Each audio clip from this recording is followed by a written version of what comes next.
ॐ पार्थाय प्रतिबोधितं भगवता नारायणेन स्वयं व्यासेन ग्रथितं पुराणमुनिना मध्ये महाभारतम् अद्वैत्वामृतवर्षिणीं भगवतीम् अष्टादशाध्यायिनीम् अम्ब त्वामनुसन्दधामि भगवद्गीते भवद्वेषिणीम्।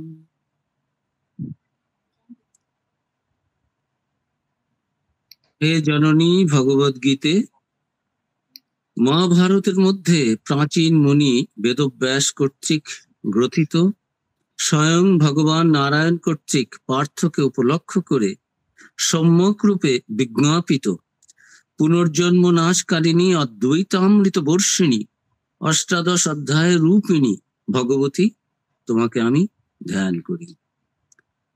সর্বোপনিষদ গাবো দগ্ধা গোপাল নন্দন পার্থবৎস সুধীর ভোক্তা দুগ্ধং গীতামৃতং মহা वसुदेव सुतं देवं कंसचाणूरमर्दनं देवकी परमानन्दं कृष्णं वन्दे जगद्गुरुं मूकं करोति वाचालं पङ्गुं लङ्घयते गिरिं यत्कृपातमहं वन्दे परमानन्दमाधवम्। সমস্ত উপনিষদ গাভীর স্বরূপ। গোপালনন্দন শ্রীকৃষ্ণ দহনকর্তা, অর্জুন বৎসতুল্য, পণ্ডিতগণ পানকর্তা, গীতার অমৃত স্বরূপ বাণী উৎকৃষ্ট দুগ্ধ সদৃশ, বসুদেব পুত্র শ্রীকৃষ্ণ কংস ও চাণুর দৈত্যের বিনাশক, দেবকীর পরমানন্দপ্রদ জগৎগুরু শ্রীকৃষ্ণকে বন্দনা করি। যার কৃপা বোবাকে বাচাল করে, পঙ্গুকে পর্বত লঙ্ঘন করায়, আমি সেই পরমানন্দ মাধবকে বন্দনা করি।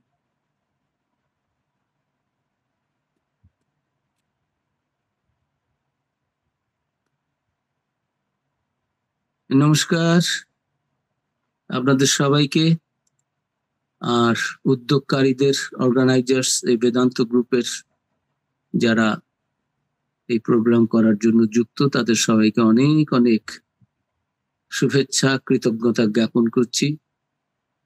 আমাদের এই আপনাদের সকাল, আমার এখন সন্ধে বলবো না, আমার রাত্রি 9:35 এখানে হলিউডে। যে মাসে একদিন করে সময় করে দেওয়া, একটু ভগবান সম্বন্ধে একটু শুনলাম। আমি এইমাত্র পাঠ করলাম গীতার যে ধ্যান রয়েছে, সেই ধ্যান থেকে ধ্যান মন্ত্র কয়েকটা বেছে একটু পাঠ করলাম। প্রতিবারই আমরা এগুলো পাঠ করব। এই কটা মন্ত্র আমার মনে হয় আপনাদের অনেকেরই মুখস্থ আছে, যাদের মুখস্থ নেই দয়া করে একটু মুখস্থ করে নেবেন। আমাদের ধর্ম জীবনটা কি রকম, এটা তো শুধু শোনার জন্য, বলার জন্য নয়, এগুলো জীবনে রূপায়িত করার জন্য। সেটাই স্বামী বিবেকানন্দ বলেছেন প্র্যাকটিক্যাল বেদান্ত। বেদান্ত তো আমরা জানি সবার মধ্যেই ভগবান, তুমি ভগবানের মতো একটু ব্যবহার করো, try to express the divinity within. তোমার ভেতরে যে ভগবত সত্তা রয়েছে, দৈবী সত্তা রয়েছে, যেটা তুমি জানতে না এতদিন, এখন তো গুরু কৃপায় জানতে পেরেছো, শাস্ত্রাদি করে জানতে পারছো, সাধুসঙ্গ করে জানতে পারছো, অন্য ভক্তদের কাছ থেকে জানতে পারছো, বই পড়ে শাস্ত্র পড়ে, তখন জেনেছো যখন, তাহলে একটু ভগবানের মতো ব্যবহার করো, দেবতার মতো একটু আচরণ হোক তোমার। আর দেবতাদের আচরণ কেমন হয় জানো? ওই গীতার দৈবাসুর সম্পদ বিভাগ যোগ যে 16th অধ্যায় রয়েছে, ষোড়শ অধ্যায়, সেখানে খুব সুন্দর করে দেওয়া রয়েছে। তো এগুলো একটু তুমি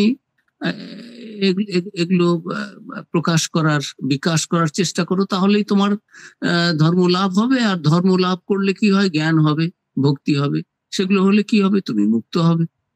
তোমার পরমানন্দ লাভ হবে। এই তো শাস্ত্র পড়ার উদ্দেশ্য। শাস্ত্র পড়ার উদ্দেশ্য তো শুধু কয়েকটা মুখস্থ করে বক্তৃতা ঝাড়লাম আর এই নিয়ে এই এই দিয়ে টাকা পয়সা কামাই করলাম, সেটাও শাস্ত্রে নিষেধ রয়েছে। শাস্ত্রে বলেছে ন হি জ্ঞানেন সদৃশম পবিত্রম ইহ বিদ্যাতে। এই জ্ঞান যারা বিক্রি করে খায় তারা তো খুব ভালো মানুষ নয়, কিন্তু ওটাও একটা জীবিকা যাদের রয়েছে, যাক তবু একটা ভালো কাজ, ব্যবসাটা করছে কিন্তু ভালো জিনিস নিয়ে ব্যবসা করছে, কিন্তু তাতে যে তারা জ্ঞানী হয়েছে তা নয়। যার জ্ঞান হয়ে যাবে সে আর জ্ঞান নিয়ে ব্যবসা করতে পারবে। সে তখন ওই যে বিবেক চূড়ামণি ক্লাসে বলেছিলাম, না এখনো বোধহয় আসেনি, না বলেছি একটু, যে গুরু কেমন হবে। গুরু তিনি সব কিছু দিয়ে দেবেন, একেবারে করুণার সাগর, কিচ্ছু তার চাই না। শ্রোত্রিয় ব্রহ্মনিষ্ঠ অবৃজিন অকাম হতো, কোনো কামনা বাসনা নেই। ও তুমি এসেছো আমার কাছে, আমি তো আনন্দেই আছি, তুমি সেই আনন্দ চাও, আচ্ছা নাও, এই আনন্দের পথ এই। তো এই গীতা শাস্ত্র আমরা যে পড়বো, ওই অবতরণিকাতে একটু ইন্ট্রোডাক্টরি লেকচারে গতবার একটু বলেছিলাম, লেকচার তো বলবো না, ওই উপক্রমণিকা গতবার যে আমাদের প্রথম দিনের একটু আলোচনা হলো, সেদিন যেহেতু রেকর্ড করতে পারেননি, সেই জন্য যারা কর্তৃপক্ষ রয়েছেন তারা বলেছেন যে তাহলে কি হবে, আমি একটু আবার ইন্ট্রোডাকশনটা দিয়ে দেবো। এই গীতা অপূর্ব সুন্দর গ্রন্থ, যেটা সম্বন্ধে স্বামী বিবেকানন্দ বলেছেন যে সমগ্র উপনিষদ হতে আধ্যাত্মিক তত্ত্বের কুসুম সমূহ চয়ন করে এই গীতার সুদৃশ্য মাল্য গ্রথিত হয়েছে। এই গীতা সম্বন্ধেই বলেছেন যে এটা হচ্ছে সর্বশাস্ত্রময়ী। শ্রীরামকৃষ্ণ বলেছেন গোটা গীতাটা পড়ার কি দরকার বাবা, গীতাটা একটু পড়ে নাও, তারপরে ওই 10 বার গীতা নাম নিলেই যা হয়। গীতা এত পবিত্র, এর গুণ তো এই প্রথমে এই শ্লোকে যে গীতার ধ্যানই বলা হলো যে জননী ভগবত গীতে, মহাভারতের মধ্যে প্রাচীন মুনি বেদব্যাস তিনি এটা মহাভারতের মধ্যে রেখেছেন তার রচনায়, এবং নারায়ণ কর্তৃক পার্থক্য উপলক্ষ করে এটা তিনি বিজ্ঞাপিত করেছেন। আর এটা করলে কি হয়, পুনর্জন্ম নাশকারিণী। এই গীতা পাঠ করলে, শুনলে, বললে, এই গীতা নিয়ে একটু ভাবলে, ধ্যান করলে, যে গীতার ধ্যান হচ্ছে, গীতার ধ্যানে এটা বলা হচ্ছে যে আর পুনর্জন্ম হবে না, পুনর্জন্ম নাশকারিণী, অদ্বৈত অমৃত বর্ষিণী। গীতায় শুধু ভাবলাম শ্রীকৃষ্ণের ভক্ত হয়ে গেলাম তা না, শ্রীকৃষ্ণ নিজে বলছেন যে কি মুশকিল আমার, এই ব্যাসদেবের রয়েছে, শ্রীকৃষ্ণ নিজে বলছেন এই নবম অধ্যায় হচ্ছে রাজবিদ্যা রাজগুহ্য, একেবারে রয়্যাল পাথ, রয়্যাল সিক্রেট, গভীর তত্ত্বমূলক এবং খুবই মূল্যবান। যত জ্ঞান, যত পথ আছে তার মধ্যে রাজকীয় পথ, সেখানে তিনি ভগবান অনেককে আলোচনার মধ্যে বলছেন যে কি বলবো বলো, দুঃখের তো আর সীমা নেই। অবজানন্তি মাং মূঢ়া মানসিং তনুমাশ্রিতম পরম ভাবম অজানন্ত মম ভূত মহেশ্বর। মানে কি? মানে হচ্ছে যাদের এই বুদ্ধি টুদ্ধি গুলো ঠিক হয়নি এখনো, তাদের বিবেক যাদের ঠিক মতো কাজ করছে না, তারা কি করে, অবিবেকীগণ সর্বভূতের মহেশ্বর স্বরূপ আমার পরম তত্ত্ব না জেনে মানব দেহধারী বলে আমাকে অবজ্ঞা করে। কি বলবো বলো, আমি তো শুধু এই শ্রীকৃষ্ণটা মানুষ নই, আমি এর পেছনে যে শক্তি, এটা তো তোমার কাছে একটা অ্যাপিয়ারেন্স, আমার আবার জন্ম মৃত্যু কি তুমি জানো না সেগুলো অর্জুন। কিন্তু দেখো সাধারণ মূঢ় ব্যক্তি, তুমি তো আর মূঢ় নও, তুমি বিবেকী, তুমি জ্ঞানী, তোমার ভেতরে কত দৈবী সম্পদ রয়েছে। দৈবী সম্পদ বিমোক্ষায় নিবন্ধায় আসুরি মাতা, ষোড়শোধ্যায় বলেছেন। অর্জুন তুমি ভয় পাচ্ছ কেন, তুমি মুক্ত হবেই, তার কারণ তুমি দৈবী সম্পদ নিয়ে তুমি জন্মেছো। আর দৈবী সম্পদ থাকলে কি হয়, দৈবী সম্পদ গুলো কোন কোনগুলো, ওই যে অভয়ং সত্য সংশুদ্ধির জ্ঞান যোগ ব্যবস্থিতি দানং দমস্য যজ্ঞস্য সাধ্যায়, এখন আর বলছি না, ষোড়শোধ্যায় আসবে তখন ভালো করে বলবো, সেখানে সব রয়েছে যে এই অপূর্ব এই গুণগুলো দেবতাদের থাকে। তা তুমি তো এগুলো নিয়ে জন্মেছো কিন্তু জানো না, ওটার নাম অজ্ঞান।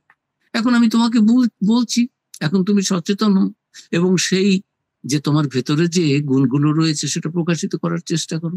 এই তো শাস্ত্রপাঠ। তা আমাদেরও এই স্বামীজি বলেছেন যে আমাদের সব শাস্ত্রে সাম্যের কথা রয়েছে, একত্বের কথা রয়েছে, দেবত্বের কথা রয়েছে, আর ব্যবহারে আমরা কিরকম পশুর মতো ব্যবহার করি, আমরা কিরকম অজ্ঞানীর মতো ব্যবহার করি, আমাদের অসুরের মতো ব্যবহার করি। আর আমরা তো সুর। আমাদের এই হিন্দু শাস্ত্র, বেদান্ত শাস্ত্রই তো বলেছে সর্বম খলিতম ব্রহ্ম। আমাদের চারটে সূত্র রয়েছে, কি বলে, চারটে আমাদের যে মহাবাক্যের মধ্যে কি অপূর্ব সব কথা রয়েছে, যে সে মহাবাক্যগুলো তো অন্য কোনো ধর্মে নেই, তারা জানবে কি করে? কিন্তু আমরা তো জানি, হাজার হাজার বছর ধরে আমাদের পিতৃপুরুষেরা, আমাদের যে অ্যানসেস্টার্সরা, আমাদের এই ঋষি মুনিদের আমরা বংশধর, আমরা তাদের সন্তান। তারা বলে গেছেন তত্ত্বম অসি। কি এটা? কিসে? ছান্দোক্য উপনিষদে বলেছেন, দাও আর দ্যাট। তুমি তো সেই। কোথায় খুঁজছো তাকে? কি খুঁজে বেড়াচ্ছ? দিনের পর দিন, রাতের পর রাত, বছরের পর বছর, জন্মের পর জন্ম। তাই তো স্বামীজি যখন প্রথম গানটি গিয়েছিলেন শ্রীরামকৃষ্ণের কাছে গিয়ে, মন চলো নিজ নিকেতনে, সংসার বিদেশে, বিদেশীর বেশে, ভ্রম কেন অকারণে, মন চলো নিজ নিকেতনে। কি অপূর্ব গান! অযোধ্যানাথ পাকরাশির লেখা, স্বামীজি গাইলেন, ঠাকুর সমাধিস্থ হলেন। গানটা কি সর্বদা রিমাইন্ড করিয়ে দিচ্ছে, মনো চলো নিজ নিকেতনে। আমাদের যে নিকেতন, আসল বাড়ি, এই বাড়িটা তো ঠিক বাড়ি নয়। This is just a stage in a theatre, in a movie. আমরা দেখি ওই স্ক্রিনের উপরে কত কি পড়ছে, সবগুলোই আসছে আর যাচ্ছে, স্ক্রিনটাই সত্য। এই আমাদের জীবনেও এই যে আমরা কত কিছু করছি, এগুলো তো যেন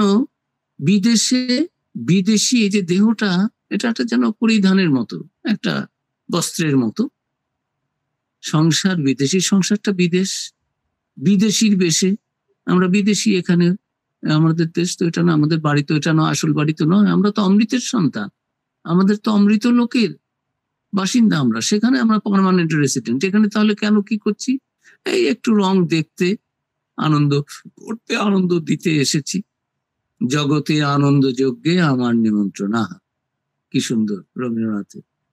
জগতে আনন্দ যজ্ঞে আমার নিমন্ত্রণ,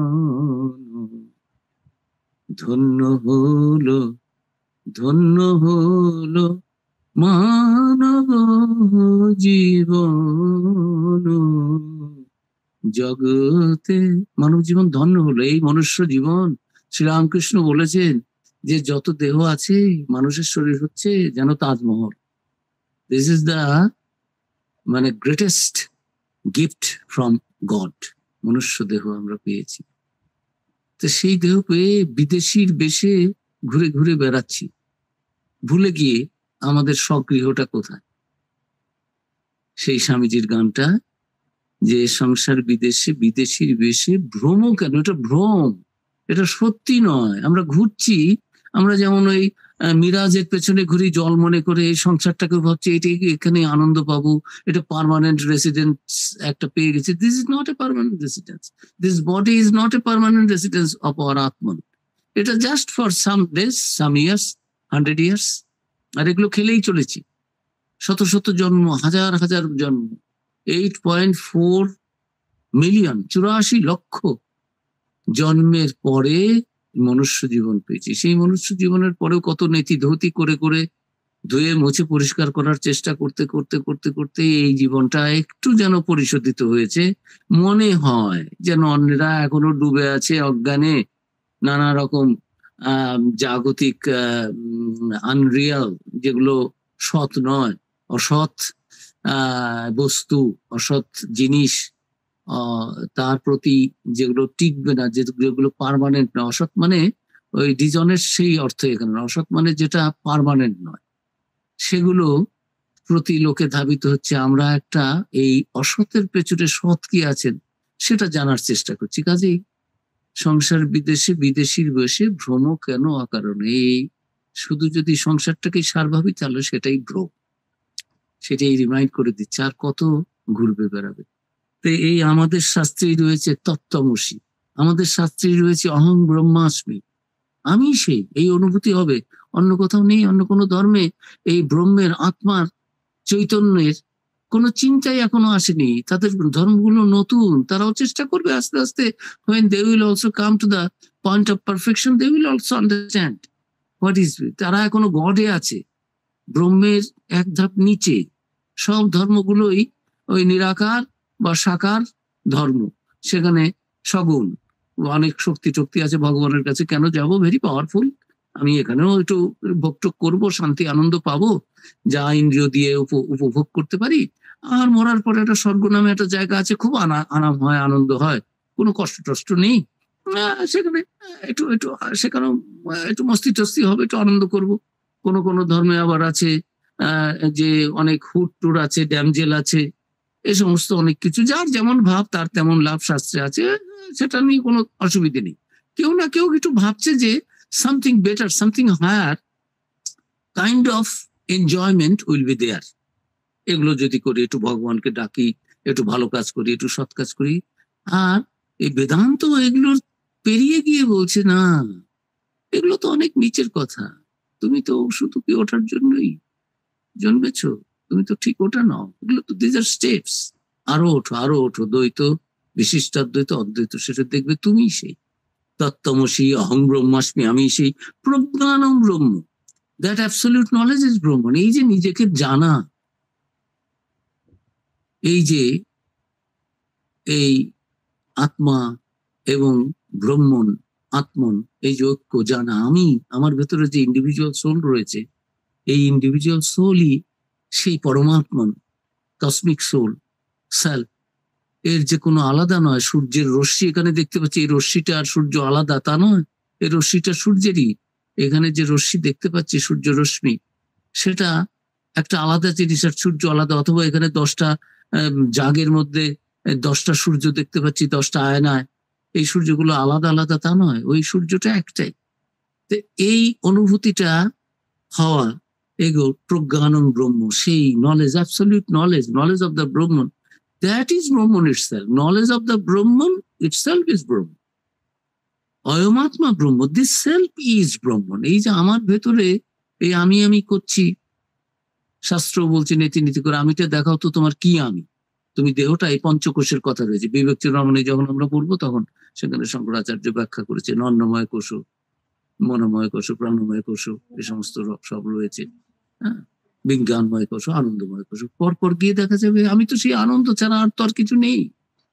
যাই হোক, তা এই বক্তব্য হচ্ছে যে এমন সুন্দর গীতা শাস্ত্রটি, এর ধ্যান মন্ত্রটা আমাদের মুখস্থ করে রাখা উচিত। এবং এই ধ্যান মন্ত্রের মধ্যেই রয়েছে যে এটা, এই গীতা আমরা চর্চা করলে, গীতাতে যা বলা রয়েছে সেগুলো যদি আমরা একটু ফলো করার চেষ্টা করি। ঠাকুর বলেছেন আমি 16টাং করেছি, I have done the 100%, you just do 1 part of that। তোরা একটাং কর, একটু কর। আমি বারাভাতে বসে পড়, আমি রান্না করে ভাত টাত বেড়ে খাবার দিয়ে একেবারে তোদের আসনও পাততে হবে না, খাবার পাত্র আনতে হবে না, আমি পাত্রে খাবার ঢেলে দিয়েছি, আমি রান্না করে খাবার দিয়েছি, তোরা একটু বসে শুধু খা। মানে আমাদের একটু এগুলো চিন্তা করে নিজেদের জীবনে রূপায়িত করার চেষ্টা করতে হবে। সেই জন্য আই এম রিকোয়েস্টিং, আপনারা যদি দয়া করে একটা করে গীতা বই রাখেন, তাহলে আমার মনে হয়, তার কারণ আমরা শ্লোক ধরে ধরে যে পড়ে যাব, সেই ব্যাপারটা আমাদের একটু সুবিধা হবে। তো এই অপূর্ব সর্বশাস্ত্রময়ী গীতা ধ্যানের মধ্যেই রয়েছে। এটা পাঠ করলে, এটা শুনলে আমাদের কি হবে, এটা নিয়ে ধ্যান করলে কি হবে, তাহলে আমাদের অদ্বৈত অমৃত যে বর্ষিণী, সেই গীতা অষ্টাদশ অধ্যায় রূপিণী এই গীতা শাস্ত্রের এই বইটা, যে এটা আমরা বইয়ের মতো পড়ছি, এটা তো আসলে বই কি বলবো, এটা তো মহাভারতের একটা অংশ। সেই মহাভারতের 25 থেকে 42 পর্যন্ত ভীষ্ম পর্বের 25th to 42nd চ্যাপ্টার অব্দি এই অংশটাকে গীতা বলা হয়। তো এখানে এই গীতার মাধ্যমে ভগবান শ্রীকৃষ্ণ এমন সমস্ত কথা বলে গেছেন অর্জুনকে উপলক্ষ করে সমস্ত জগতের জন্য, হিন্দু, মুসলিম, বৌদ্ধ, খ্রিস্টান, জৈন, পার্সি, শিক্ষিত, অশিক্ষিত, ব্রাহ্মণ, শূদ্র, বড়লোক, গরিব লোক, কিছু পুরুষ, নারী, অনেক ধর্মে আছে। নারীরা সেই ধর্মগ্রন্থ পাঠ করতে পারবে না, নারীরা সেই ধর্ম আচরণ করতে পারবে না। হিন্দু ধর্মের মধ্যে যেগুলো ঢুকেছিল সেগুলো হচ্ছে ওই বিদেশি আক্রমণের থেকে এসে অন্ধকার যুগ হিন্দু ধর্মে ঢুকেছিল, 1000 বছরের অন্ধকার স্বামীজি বলেছেন।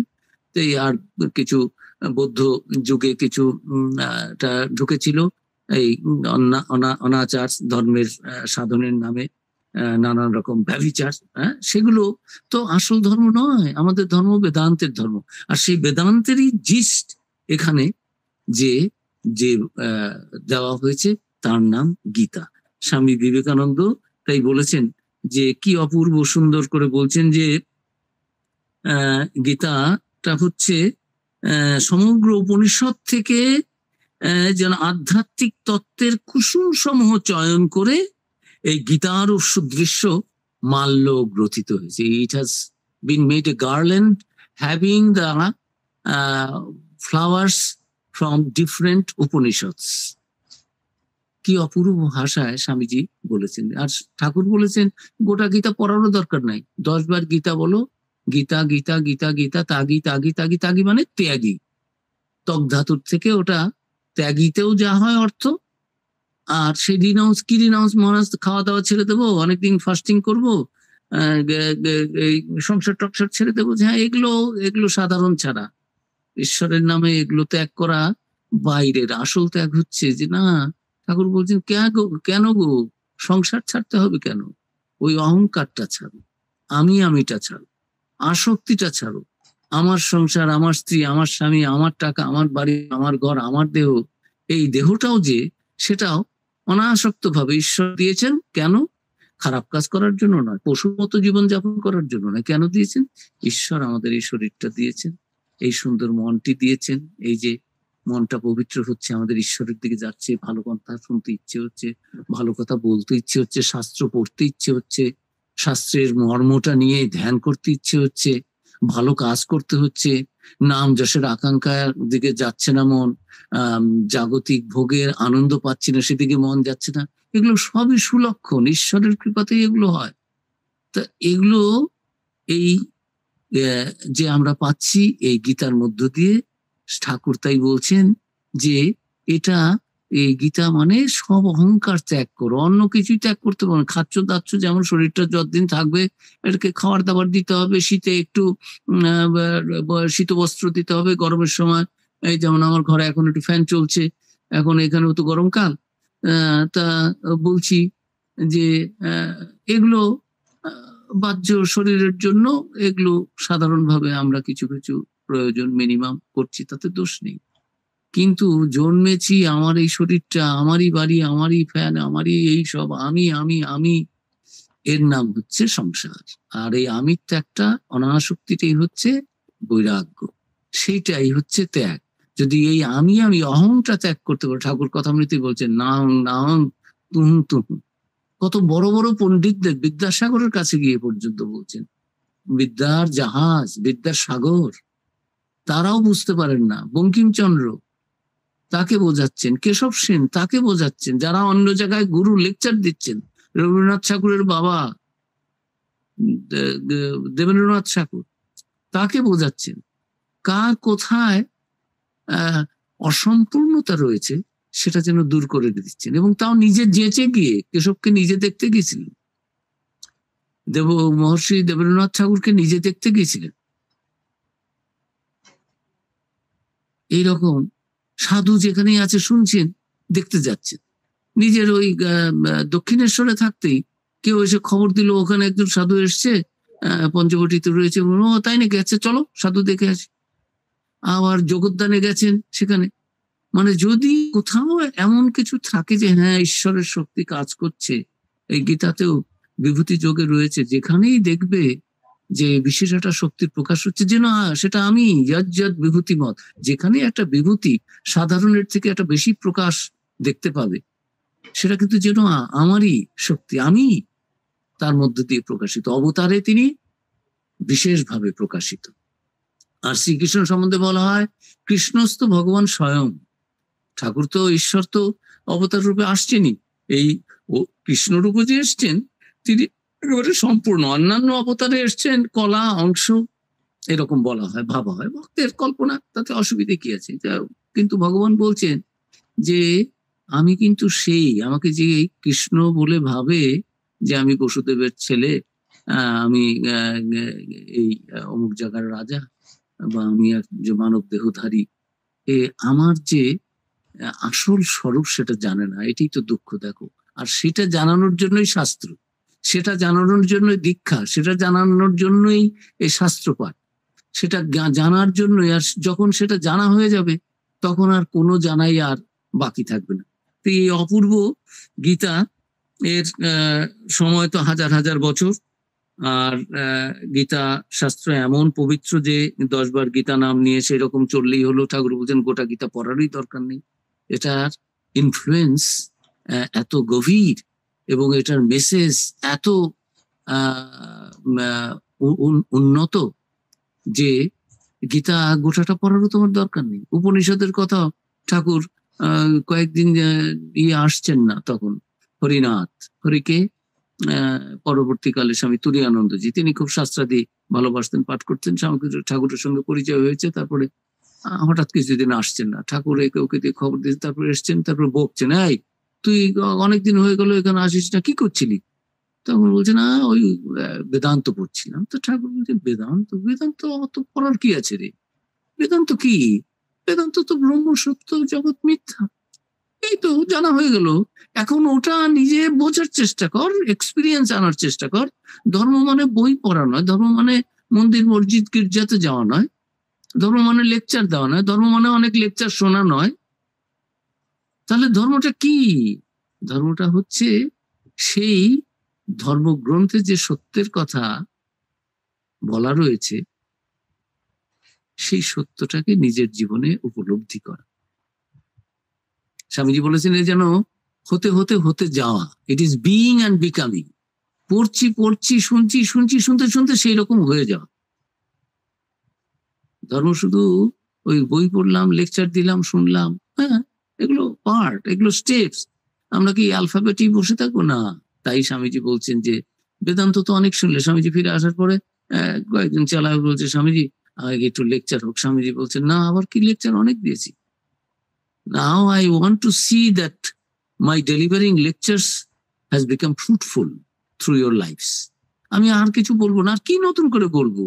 এখন তোমরা কিছু করে দেখাও, তোমরা বোঝো যে তোমাদের মধ্যেও সেই শক্তি রয়েছে, সেই আনন্দ স্বরূপ, সেই চৈতন্য স্বরূপ তোমরা।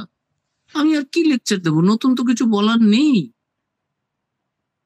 আর লেকচার শুনলে হবে না, লেকচারটা আমাদের জীবনে আনতে হবে। তা আমরাও যে একটু যদি গীতার শ্লোকগুলো তো আসবো, মুখস্থ করতে পারলে তো খুবই ভালো একটু। কিন্তু মুখস্থ করাটা, তাহলে কেন মুখস্থ করাটাই তো আসল কথা না, যে ওটা আমাদের দেখায় যে আমরা শাস্ত্রটাকে ভালোবাসি। আমি একটা জিনিস মুখস্থ করবো না যতক্ষণ পর্যন্ত না আমি সেটাকে ভালোবাসবো। I won't like to memorize something again and again reading if I do not get real joy, satisfaction, some kind of contentment through that. তো যাই হোক, মুখস্থ করাটাই বড় কথা নয়, এর যে মেসেজটা গ্রহণ করা সেটাই বড় কথা। কিন্তু যেহেতু এই সমস্ত কথা শুনলে, মাঝে মাঝে স্মরণ করলে, চিন্তা করলে, নিজের ভেতরের আমাদের একটা অজানিত ভাবে, অজ্ঞাতেই আমাদের একটা আধ্যাত্মিক একটা উচ্চাবস্থা প্রাপ্ত হয়, একটা উচ্চ অনুভূতি হয়। সেই জন্যই শাস্ত্রে বলে যে, স্বামীজি বলেছিলেন এই কঠোপনিষদ সব সাধুদের মুখস্থ থাকা উচিত, গীতা সব সাধুদের মুখস্থ থাকা উচিত। কঠোপনিষদ স্বামীজি কি সুন্দর করে পড়তেন। যারা পাশ্চাত্য ভক্ত টক্ত যারা বলছেন যে এরা তো এইরকম শোনেনি, তারা বলছেন কি অপূর্ব সেরকম কণ্ঠ স্বর, কণ্ঠধ্বনি, আর কি যেন একটা সুমিষ্ট সুললিত ছন্দে শ্লোকগুলো পাঠ করতেন। এগুলো আমরা কখনো শুনিনি, শোনা যাবে না বিবেকানন্দের সেই কথা। কিন্তু যাই হোক, আমরা একটু শ্লোক ধরে ধরে পাঠ করব, আলোচনা করব। গীতাতে প্রায় 700 শ্লোক রয়েছে। শঙ্করাচার্য 700 শ্লোক নিয়ে বিস্তর মতভেদ রয়েছে, কিন্তু বলেছেন শঙ্করাচার্য এই 700 শ্লোক গীতা নিয়ে তার কমেন্টারি লিখেছেন, তার শঙ্কর ভাষ্য যেগুলো আমরা জানি রচনা করেছেন। কাজেই পরবর্তী ভাষ্যকারগণ, টিকাকারগণ, যে শঙ্করাচার্য যখন 700 শ্লোকটাই মেনে নিয়েছেন, তাহলে 700 নেই, এই সম্বন্ধে একটু মত পার্থক্য আছে। এই বৈষম্পায়ন তিনি বলেছেন ষটশতানি সবিংশানি শ্লোকানাং প্রাহ কেশব অর্জুন সপ্তপঞ্চাশং সপ্তষষ্টিং চ সঞ্জয় ধৃতরাষ্ট্র শ্লোকমেকম গীতায়া মানমুচ্যতে। অর্থ কি? অর্থাৎ গীতাতে শ্রীকৃষ্ণ কথিত শ্লোক রয়েছে 620টি, অর্জুনের বলা শ্লোক রয়েছে 57টি, সঞ্জয় বলেছেন 67টি, ধৃতরাষ্ট্র একটি শ্লোক বলেছেন, ধর্মক্ষেত্রে কুরুক্ষেত্রে সমবেতাযুৎসব। আজকে আমরা শুরু করব প্রথম অধ্যায়ের প্রথম শ্লোক, ধৃতরাষ্ট্রের প্রশ্ন দিয়ে শুরু হয়। তা ধৃতরাষ্ট্রের একটি, এই সব মিলিয়ে 745টা হয়। তার কাজে এই সমস্ত নানান রকম রয়েছে, 700 হবে না 745 হবে, কিন্তু শঙ্করাচার্য 700 ধরে যে ব্যাখ্যা তিনি করেছেন, ভাষ্য তিনি দিয়েছেন, কাজেই সেই 700টাই ধরে পরবর্তীকালে সবাই মেনে নিয়েছে। আর গীতার যে অপূর্ব মাহাত্ম্য, এই সম্বন্ধে বৈষম্পায়নের আর একটা কথা রয়েছে খুব সুন্দর, আমি সেটা কোট করছি। গীতা হচ্ছে, বৈষম্পায়ন বলছেন, ভগবান বৈষম্পায়ন, তিনি বলছেন গীতা সর্বশাস্ত্রময়ী গীতা, অর্থাৎ গীতা সর্বজনীন গ্রন্থ। এটা কোনো একটা বিশেষ ধর্ম না, গীতা কিন্তু কোনো ওই যে ভক্তেরা ভাবে এটা খুব ভক্তির গ্রন্থ, আরে এর মধ্যে সব জ্ঞানের কথা রয়েছে, ভক্তি তো রয়েছেই, জ্ঞান ভক্তি এগুলো নিয়ে কোনো আনতে, তার মধ্যে কর্মের কথা রয়েছে, নিরাসক্ত ভাবে কর্ম করার কথা বলেছে, না হলে মন শুদ্ধ হবে না, চিত্ত শুদ্ধ না হলে ধ্যান ভজন হবে না, মন হবে না, ধ্যান ভজন না করলে, মন শুদ্ধ না হলে সেখানে উচ্চ চিন্তার আবির্ভাবই হবে না। এই সমস্ত কথা রয়েছে, সব ভাব এর মধ্যে গীতার মধ্য দিয়ে রয়েছে। সর্বজনীন, সর্বভাবময়তা, উদারতার জন্য গীতা সকল ধর্মের, সকল সম্প্রদায়ের, সকল শ্রেণীর মানুষের কাছে তাদের ধর্মগ্রন্থ হওয়ার যোগ্যতা অর্জন করেছে। আর উপনিষদের এসেন্স বলেছেন, স্বামীজি নিজে বলেছেন যে সমস্ত বেদান্তের যেন জিস্ট, এসেন্সটা এই গীতার মধ্য দিয়ে রয়েছে। অনেক শ্লোক আমরা দেখব যে শ্লোকগুলো উপনিষদেও রয়েছে, এখানেও রয়েছে, সেই ব্রহ্মের কথা, সেই পরম তত্ত্বের কথা সেই উপনিষদেও আছে, এই গীতার মধ্য দিয়েও রয়েছে। কোথাও হুবহু, কোথাও ভাবটা আমরা দেখে যাব যে পরপর কত আসছে। ব্রহ্ম সম্বন্ধে চিন্তা যেখানে রয়েছে, এখানেও এই ওঙ্কারটা কি, ব্রহ্ম কি, এটা 8ম অধ্যায়ে অক্ষর ব্রহ্মযোগে, সেখানে কয়েকটা শ্লোক রয়েছে, সেখানে বলছেন, শ্রীকৃষ্ণ বলছেন যে কথাগুলো, যে যদক্ষরং বেদ বিদ বদন্তি বিশন্তি যতয় বীতরাগা যদিচ্ছন্ত ব্রহ্মচর্যং চরন্তি তত্ত্বে পদং সংগ্রহেণ প্রবক্ষ্যে। আমি তোমাকে একটু সংক্ষেপে বলছি, দেখো অর্জুন, এই সেই যে শুদ্ধ ব্রহ্ম, ওই যে স্বর অক্ষর, অক্ষর তার কোনো স্বর নেই, পরিবর্তন নেই, অপরিবর্তন নেই, তো সেই ব্রহ্ম সম্বন্ধে বলবো। ঠিক উপনিষদেও সেই কথাটাই রয়েছে যে তত্ত্বে পদং সংগ্রহণ প্রভু যদিচ্ছন্ত ব্রহ্মচর্য চরন্তি। কঠোপনিষদে ঠিক 1ম অধ্যায়ের 2য় পল্লীতে 15 শ্লোক থেকে তো রয়েছে, সর্বে বেদা ইয়ৎ পদম আমনন্তি তপাংসি সর্বাণি চ ইয়ৎ বদন্তি ইয়দ ইচ্ছন্ত ব্রহ্মচর্যং চরন্তি তত্ত্বে পদম সংগ্রহেণ ব্রবীমি ঔমিত্যেত। সেটা কি? অর্থটা কি?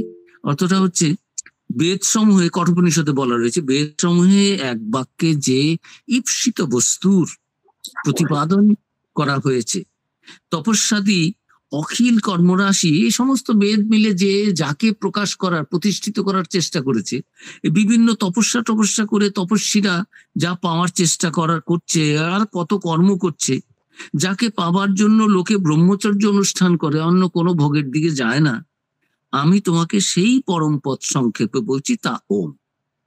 এটা কঠোপনিষদে রয়েছে। আর গীতাতেও ঠিক এই শ্লোকটা সম্বন্ধে এই ভগবান শ্রীকৃষ্ণ তাকে বলছেন যে কি বলছেন, ভগবান শ্রীকৃষ্ণ বলছেন, বেদবিদগণ যাকে অক্ষর পুরুষ বলেন, নিষ্পৃহ জ্যোতিগণ যাকে লাভ করেন, ব্রহ্মচারীগণ যাকে পাওয়ার জন্য ব্রহ্মচর্য ব্রতের অনুষ্ঠান করেন, সেই পরম পদ প্রাপ্তির উপায় সম্বন্ধে তোমাকে আমি সংক্ষেপে বলবো। পরে বলেই দুটো শ্লোক দিয়ে বলছেন সর্বদানানি সংযম, এখন আর ডিটেলস যাচ্ছি না, যে এগুলো যখন ওগুলো আসবে বলবো। কিন্তু আমি বলছি যে গীতার বহু শ্লোক হুবহু বিভিন্ন উপনিষদ থেকে উদ্ধৃত করা হয়েছে। আবার অনেকগুলো শ্লোকের অর্থ গীতাতেও যা বলা হয়েছে ওই উপনিষদেও তাই বলা হয়েছে। অক্ষরগুলো, শব্দগুলো হুবহু না হলেও ঠিক ওই ধরনেরই। এই এই জন্যই স্বামীজি বলেছেন যে সমস্ত, ওই প্রথম শ্লোকে পড়লাম সর্ব উপনিষদ গাব, সেই সব উপনিষদটা যদি হয় কি বলে গোদুগ্ধ হয়, তাহলে সমস্ত উপনিষদ গাভীর স্বরূপ। আর অর্জুন হচ্ছে বৎসতুল্য। বৎস যেমন ওই দুধের মাঠে গিয়ে মাকে ধাক্কা মারে, তখন গোমাতা তাকে দুধ দেয়, সেরকম অর্জুন প্রশ্ন করছেন। আর দহন কর্তা এই দুধটা কি করে পাচ্ছি, ভগবান শ্রীকৃষ্ণ সেটা দহন করে দিচ্ছেন আমাদের, উপনিষদের যা আসল তত্ত্ব। আর পণ্ডিতগণ পানকর্তা যারা এগুলো বোঝেন, যাতে আনন্দ পান, তারা এগুলো পান করছেন, পান করে নিজেরা অমর হয়ে যাচ্ছেন। দুগ্ধ পান করলে আমরা শক্তি লাভ করি, বল লাভ করি।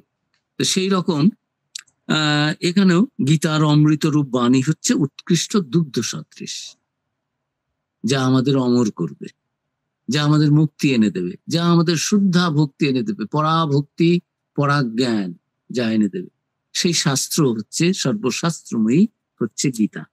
তা এই অপূর্ব গীতা এখানে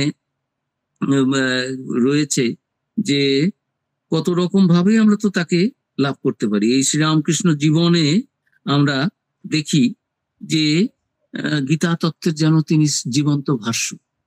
সকল শ্রেণীর মানুষ এই ধর্মগ্রন্থ পড়ার যোগ্যতা তাদের রয়েছে, এর মধ্যে কোনো কিছু নেই তুমি এই জাতের এই ধর্মের তুমি পড়তে পারবে তা নয়। এর মধ্যে সেই যেহেতু বেদান্তের ইউনিভার্সাল ট্রুথ গুলোই বলা হয়েছে রয়েছে, এটা সকলের জন্য। বেদান্তটা হচ্ছে ইউনিভার্সাল ট্রুথ। বেদান্ত কোনো বই নয়, এটা অপৌরুষেয়, কোনো পুরুষ কোনো মানুষ থেকে এটা তৈরি হয়নি। আর এই গীতাটা যদিও এটা পৌরুষেয়, এটা ব্যাসদেব লিখেছেন, রেকর্ড করেছেন, যেটা ভগবান শ্রীকৃষ্ণ বলেছেন, কিন্তু ভগবান শ্রীকৃষ্ণ সেই বেদান্তের যে সার তত্ত্বই সেটা এখানে বলেছেন। যে যেভাবে আমার আরাধনা করে আমি সেভাবেই তাকে কৃপা করি। রুচির বৈচিত্র্য হেতু ঋজু কুটিল যে পথে মানুষ চলুক না কেন, আন্তরিকতা ও নিষ্ঠা থাকলে সাধকের ঈশ্বর লাভ হবেই। এই ইত্যাদি গীতা বাক্যের সত্যতা শ্রীরামকৃষ্ণদেব নিজের জীবনে অনুষ্ঠানের মধ্য দিয়ে প্রতিষ্ঠিত করেছেন।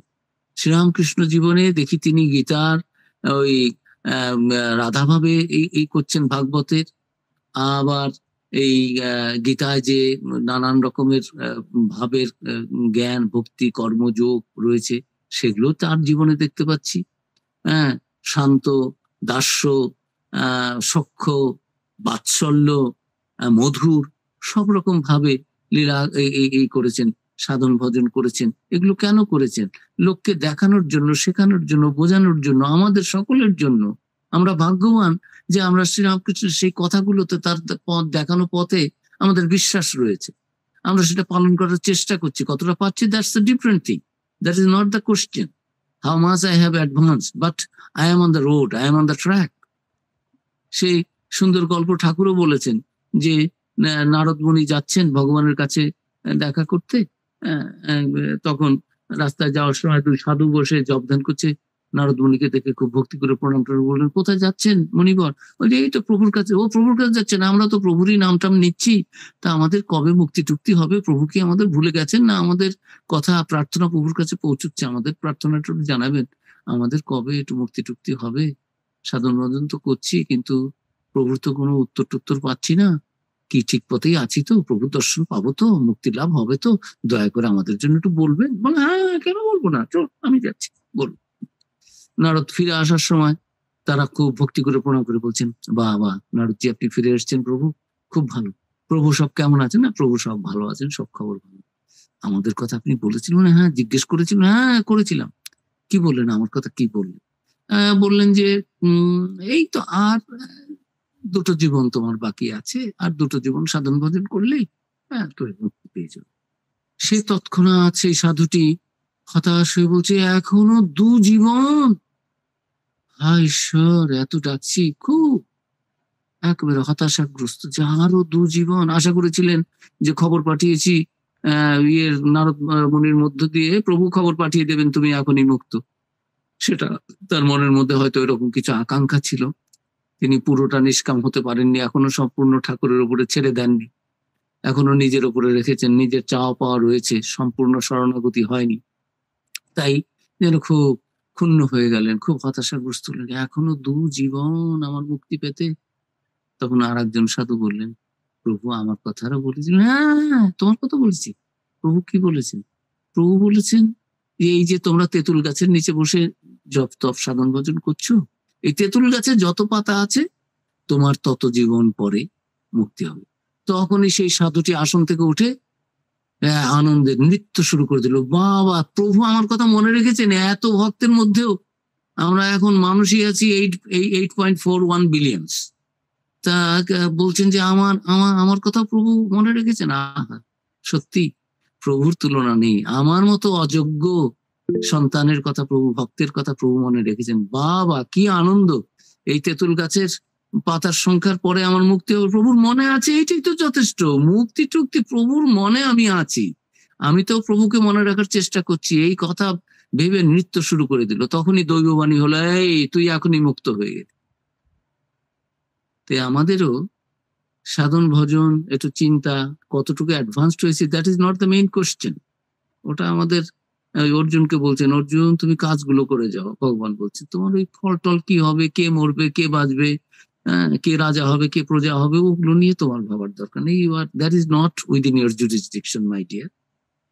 ওগুলো সব আমার উপরে ছেড়ে দাও, আমি রয়েছি তো। তুমি হচ্ছে মায়ার অধীন, আর আমি হচ্ছি মায়ার অধীশ্বর, মায়াধীশ।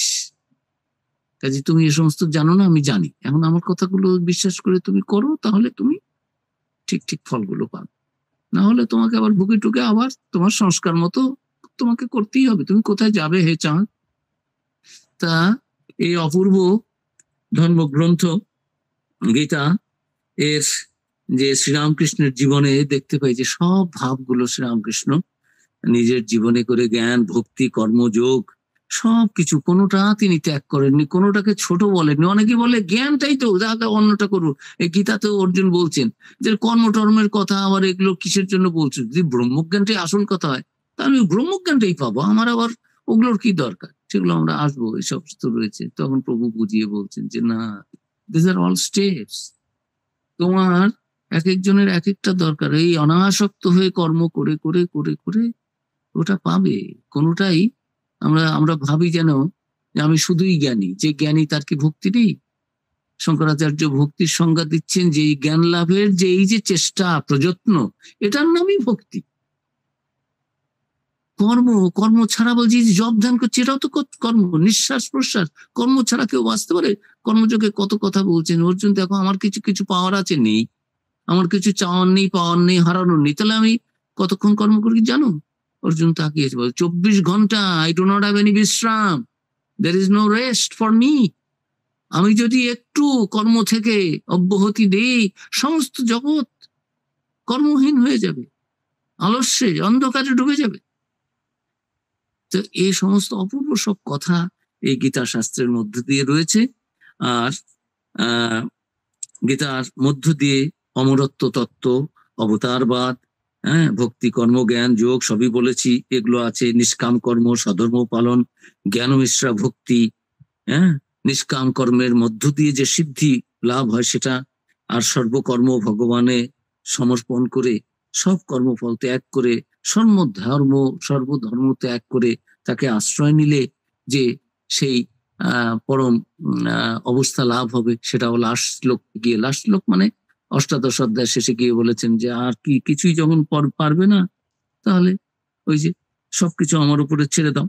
কি মনমনা ভবমজ্জাজি মদ ভক্ত মজ্জাজি মাং নমস্কুরু, মনমনা ভবমদ ভক্ত মজ্জাজি মাং নমস্কুরু, মামে বৈশ্বসি সত্যং তে প্রতিজানে প্রিয়সিনে, সর্বধর্মান পরিত্যাজ্য মামেকং শরণং ব্রজ, অহং তোমা সর্ব পাপেভ্যো মোক্ষয়িষ্যামি মা শুচ। অর্জুন, তুমি আমাতে চিত্ত সমাহিত করো, আমার ভক্ত হও, আমার পূজনশীল হও, আমাকে নমস্কার করো, তাহলে আমার যে প্রসাদ, প্রসাদ মানে কৃপা, আমার কৃপা লব্ধ জ্ঞান দ্বারা, ভগবানের প্রসাদ ছাড়া কিচ্ছু হয় না। তাহলে আমরা এত চেষ্টা করবো, ঘুমিয়ে থাকি, তিনি বলছেন না, তিনি আমাদের মধ্য দিয়ে কাজ করবেন। God helps those who help themselves, there is a saying. ওগুলো হচ্ছে আলস্য যাদের, তমগুণীদের ওইগুলো কথা, যে আমি বসে বসে শুধু ফলটি খাবো। তুমি গাছ লাগাও, জল দাও, ঘাস পরিষ্কার করো, আমি ঘুমিয়ে টুমিয়ে নেই, ফলটা যখন হবে সেটাও তুমি পারবে, পাকবে, হ্যাঁ, সুমিষ্টটা আমাকে দেবে, চামড়া টামড়া সরিয়ে নিয়ে আমি শুধু খাবো। এই জগৎটা তার জন্য নয়, এই জগৎটা হচ্ছে কর্মক্ষেত্র। এখানে কাজ করে অনাসক্ত হয়ে ঈশ্বরে চিত্ত সমর্পণ করে, ফল সমর্পণ করে, ঈশ্বরে চিত্ত রেখে সব কর্ম নিরাসক্ত ভাবে করতে হবে। যে কর্মস্থলে আছি, যে ফিল্ডে আছি, যেখানে যা কর্ম করি, তার মধ্য দিয়ে আমরা সেই পরম অবস্থা লাভ করব। তা আমি, এবং শেষে গিয়ে বলছেন, আমার প্রসাদ লব্ধ জ্ঞান দ্বারা তুমি আমাতেই প্রাপ্ত হবে, আমাকেই। তোমাকে একথা আমি সত্য প্রতিজ্ঞা করে বলছি, কেননা তুমি আমার অত্যন্ত প্রিয়, প্রিয় সীমে। অর্জুন, তুমি জানো না তোমাকে আমি কতটা ভালোবাসি।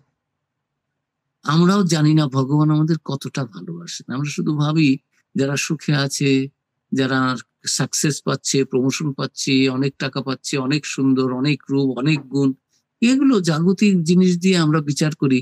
আমার ওগুলো নেই কাজে আমি বোধহয় ঈশ্বরের ওই সন্তান, কি বলে, ওই ডিজোন করে দেওয়াকে ওটা কি বলবো, ত্যায্য পুত্র বা ত্যায্য কন্যা। আমাদের যেন ভগবান তাকিয়েও দেখছেন না, নেগলেক্টেড।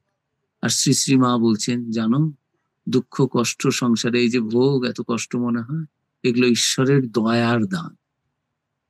তার কারণ তিনি আমাদের তার আপন করে নেবেন, তার কাছে করে নেবেন। মা কুন্তী বলছিলেন, কৃষ্ণ আমাকে এই বর দাও যাতে আমি দুঃখে থাকি, কষ্টে থাকি। কেন মা তুমি এই কথা বলছো? এত কষ্ট পেয়েছো, তুমি ভালো বর চাও, রাজভোগ খাবে, রাজ শয্যায় শয়ন করবে, হ্যাঁ, রাজপ্রাসাদে? না, ওগুলো হলে আমি তোমাকে বলে যাব। আমাকে দুঃখে রাখো, কষ্টে রাখো, তাহলে কি হবে, আমি সর্বদা তোমার স্মরণ মনন করবো। আর আমার তো ওটাই চাই, আমার তো আর অন্য কিছু চাই না। তুমি যেন আমার হৃদয়ে থাকো, আমি যেন তোমাকে না ভুলি। আমি তো তোমারে চাহিনি জীবনে, তুমি অভাগারে চেয়েছো। কি গান! দেখো, ভগবান কৃপা করে যদি আমাদের মনে রাখেন, সেটি তো বড়। আমরা কজন বুঝি, জানি যে সত্যি ভগবান আমাদের মনে রেখেছেন। যাই হোক, এই গীতার মধ্য দিয়ে দেখা যায় যে ভগবান আমাদের ভোলেননি। আর সব মত আছে, পথ আছে, এগুলোর মধ্য দিয়েই সকল ধর্ম অধর্ম সব পরিত্যাগ করে একমাত্র আমাতে ভক্তি থাকলেই তোমার সব হবে। এইরূপ দৃঢ় বিশ্বাসে বিবিধ অধীনতা ত্যাগ করে একমাত্র আমারই শরণাগত হও, তাহলে আমি তোমাকে সকল পাপ হতে মুক্ত করবো। সে শোক করো না। এটাই গীতার শ্রেষ্ঠ উপদেশ। আর এক জায়গায় গীতা পঞ্চদশ অধ্যায়ে বলছেন, তোমাকে গুহ্যতম কথা কিন্তু বলছি, যে এই যে সব বেদ যা বলতে চাচ্ছে আমি সেই, এই আমাকে জানা মানেই সব জানা হল। তুমি আমাকেই প্রাপ্ত হবে যদি ঠিক ঠিক তোমার সেই ভাব থাকে। পঞ্চদশ অধ্যায়ে বলেছেন। তা এখন গীতা সর্বশাস্ত্রময়ী, সব রকম ভাব রয়েছে। প্রথম অধ্যায়টা আমরা এখন শুরু করি। তো প্রথম মন্ত্রটা শুরু করি। ওম নমো ভগবতে বাসুদেবায়। শ্রীমদ্ ভগবদ গীতা প্রথম অধ্যায়। অর্জুন বিষাদ যোগ। ধৃতরাষ্ট্রোবাচ ধর্মক্ষেত্রে কুরুক্ষেত্রে সমবেতায়ুৎসবঃ মামকাঃ পাণ্ডবশ্চৈব কিম অকুর্বত সঞ্জয়। এই শ্লোকটিতে এই যে ধৃতরাষ্ট্র কথাটা বলছেন,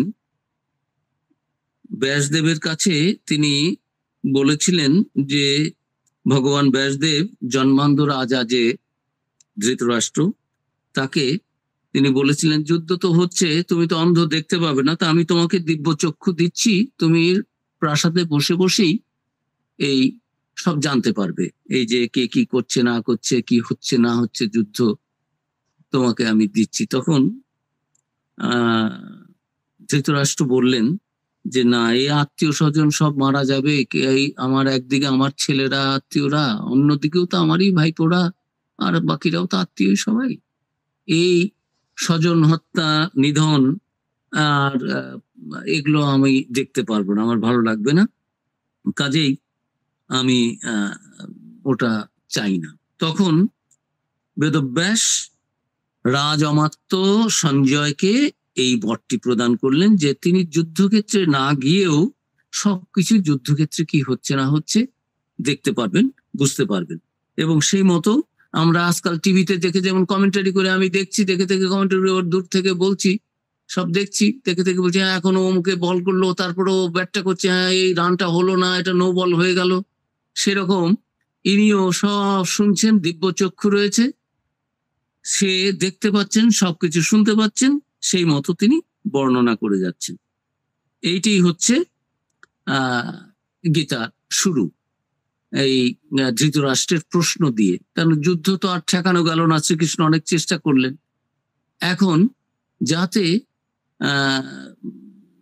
কুরুরাজ যুধিষ্ঠির, কুরুরাজ ধৃতরাষ্ট্র গৃহে বসেই সব যুদ্ধের সংবাদটা পেতে পারেন, তাহলে সেই জন্য উনি ইয়েকে দিলেন।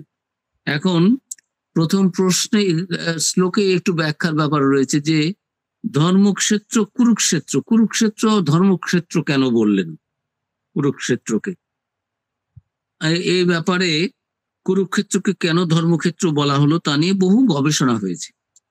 দুর্যোধনাদির পূর্বপুরুষ প্রসিদ্ধ কুরু রাজার নামানুসারেই এই ক্ষেত্রের নাম কুরুক্ষেত্র হয়েছিল।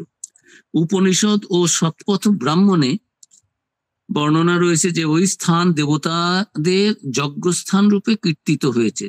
শ্রুতিতে আছে অবিমুক্তং বৈ কুরুক্ষেত্রম, কুরুক্ষেত্রে গেলে মুক্ত হয়ে যায় মানুষ। এবং তদবতী প্রাচীন গ্রন্থাদিতে ধর্মকর্মাদির অনুষ্ঠান হয়েছিল বলে ওই স্থান ধর্মক্ষেত্র নামে অভিহিত। অনেক টিকাকারের মতে ধৃতরাষ্ট্র আশা করেছিলেন যে ওই পুণ্যস্থানের প্রভাবে যুদ্ধের জন্য যে উভয় পক্ষ উপস্থিত হয়েছে তাদের মনোভাবের পরিবর্তন হয়। আমরা যেমন মন্দিরে ঢুকলে, ঝগড়া করতে করতে ঢুকেছি, মন্দিরে ঢুকলে আর কথা, অথবা একজন গুরুজন এসে গেছে, দু ভাইয়ে ঝগড়া করছি, তর্ক করছি, হাতাহাতি হয়তো করছি, যেই দেখলাম মাস্টারমশাই এসে গেছেন ছাত্র ক্লাসের মধ্যে, যেই মাস্টারমশাই এসেছেন আমরা চুপ করে যাই। তো ধৃতরাষ্ট্র বিভিন্ন রকম ব্যাখ্যা রয়েছে যে উনি হয়তো এটাও ভাবলেন যে ওটা তো ধর্মক্ষেত্র, কোন একটা যুদ্ধক্ষেত্র ধর্মক্ষেত্র হতে পারে, হ্যাঁ হিন্দুদের জন্য হতে পারে।